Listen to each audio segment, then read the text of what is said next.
Hi అండి అందరికీ. అందరూ ఎలా ఉన్నారు? బాగున్నారా? నేనైతే చాలా బాగున్నాను.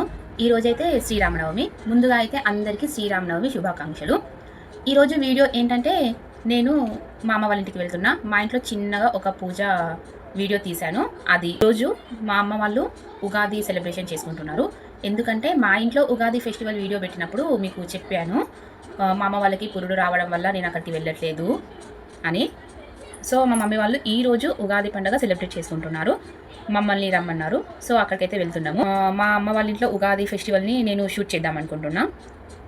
ఎలా ఉంటుందో చూద్దాం. మరి ఇదైతే శ్రీరామనవమి రోజు వీడియో. మా ఇంట్లో పూజ చేసుకున్న తర్వాత మా అమ్మ వాళ్ళ ఇంటికి వెళ్ళాము. ఇంట్లో పూజ చేసిన తర్వాత తులసి చెట్టు దగ్గర కూడా పూజ చేసుకున్నాను. నాకు ఒక విషయం తెలియక అడుగుతున్నాను, ఇంట్లో పూజ చేసుకున్నాక తులసి చెట్టు దగ్గర చేయాలా, తులసి చెట్టు దగ్గర చేయాక ఇంట్లో చేసుకోవాలా? మీకు ఎవరికైనా తెలిస్తే నాకు కామెంట్ చేయండి. నేనైతే ఇంట్లో చేసిన తర్వాతనే తులసి చెట్టు దగ్గర చేస్తాను. శ్రీరామనవమి శుక్రవారం అయింది కదా, ప్రతి శుక్రవారం తామర పువ్వు ముగ్గేస్తే మంచిదట. అందుకే నేను తులసమ్మ దగ్గర తామర పువ్వు ముగ్గు వేశాను. ఎలా వేశానో కామెంట్ చేయండి.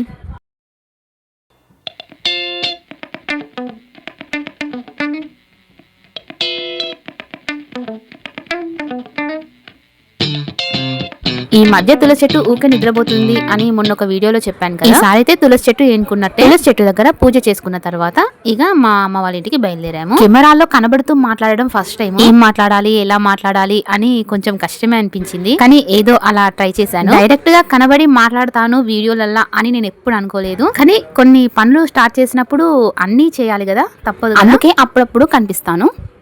ఇందులో అయితే ఎన్ని నీళ్లున్నాయి. అప్పుడప్పుడు మేము వెళ్తుంటాం కదా, ఒక్కొక్కసారి అందులో అసలు నీళ్లే ఉండే. ప్రతి శ్రీరామనవమికి నేనైతే మా ఇంటి దగ్గర హనుమాన్ టెంపుల్ కి వెళ్తాను. అక్కడ రాముల వారి పెళ్లి బాగా జరుగుతుంది. ఈసారి అయితే వెళ్ళలేదు అని కొంచెం బాధ అనిపించింది. ముగ్గురు పిల్లలతో ఇంట్లో పనులు చేసుకునేసరికి లేట్ అయ్యింది. ఇక్కడేదో మా అన్నయ్య వాళ్ళ పాప పూలతో డెకరేషన్ చేద్దామని పూల రిక్కలన్నీ తెంపి పోసినట్టుంది. నేను వెళ్లేసరికి 12 అయింది. ఎండ మాత్రం బీభత్సంగా కొట్టింది. నేను ఫోన్ లో కెమెరా ఆన్ చేసుకుని వీడియో తీసుకుంటూ వెళ్ళాను. మా అన్నయ్య, ఏంటి నీ వీడియోలు ఇంకా అయిపోలేదా అంటే, అంత ఈజీగా అయిపోలే నా వీడియోలు, నేను పెట్టింది యూట్యూబ్ ఛానల్. ఒక్కసారి స్టార్ట్ చేసాము అంటే ఆపేదే లేదు. వీడియోస్ మీద వీడియోస్ తీస్తూనే ఉండాలి అని అంటే అందరూ నవ్వారు. ఇక నేను వెళ్ళేసరికి ఒక్కొక్కరు ఒక్కొక్క పని చేస్తూనే ఉన్నారు.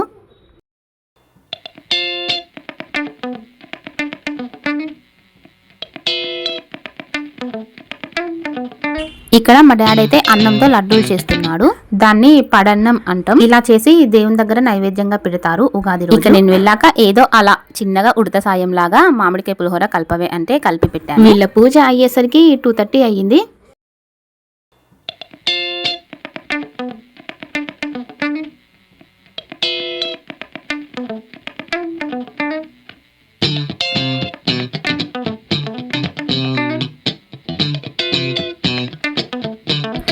ఇక నేను, మా మమ్మీ, మా వదిన ముగ్గురం కలిసి దేవుడికి మంగళారతి పట్టాము. మా అమ్మ వాళ్ళ ఇంట్లో ఉగాది స్పెషల్ ఐటమ్స్ వచ్చేసి మామిడికాయ పులిహోర, మామిడికాయ గంగవేల కూర పప్పు, మామిడికాయ పచ్చడి, భక్ష్యాలు, వైట్ రైస్. పూజ కంప్లీట్ అయ్యి అన్ని పనులు అయిన తర్వాత ఇక ఇంట్లో వాళ్ళమందరం పచ్చడి అయితే తాగాము. మా వదిన రాముల వారి కళ్యాణం జరుగుతుంది ఇక్కడ మా ఇంటి దగ్గర, వెళ్ళేసి వద్దాం పా వదిన అంటే ఇద్దరం కలిసి వెళ్ళాము. అమ్మయ్య, గుడికి వెళ్ళలేదు అనే బాధ అయితే తీరింది. పిల్లలు ఎవరిని తీసుకుపోలేదు, చాలా మంది ఉన్నారు. ఇక రాముల వారి దర్శనం చేసుకుని మాకు తోచినంత కట్నం చదివించేసి ఇక్కడే వెంకటేశ్వర స్వామి టెంపుల్ ఉంది, ఆ టెంపుల్ లోకి వెళ్లి వెంకటేశ్వర స్వామిని దర్శనం చేసుకుని ఇక రిటర్న్ అయ్యాము. అక్కడ భోజనాలు కూడా పెట్టారు. పిల్లల్ని వదిలిపెట్టి పోయినాం కదా, ఇక అప్పటికే లేట్ అయింది. మళ్ళీ వాళ్ళు ఏడుస్తారని మేము తినకుండానే వెళ్ళాము. మళ్ళీ మా ఇంటికి ఈవినింగ్ 5 o'clock రిటర్న్ అయ్యాము. ఇదన్నమాట వీడియో. నచ్చితే లైక్ చేయండి. బాయ్, మరి ఉంటా. నెక్స్ట్ వీడియోలో కలుద్దాం. మరిన్ని ఫ్యామిలీ వ్లాగ్ కోసం మన ఛానల్ ని సబ్స్క్రైబ్ చేసుకోండి.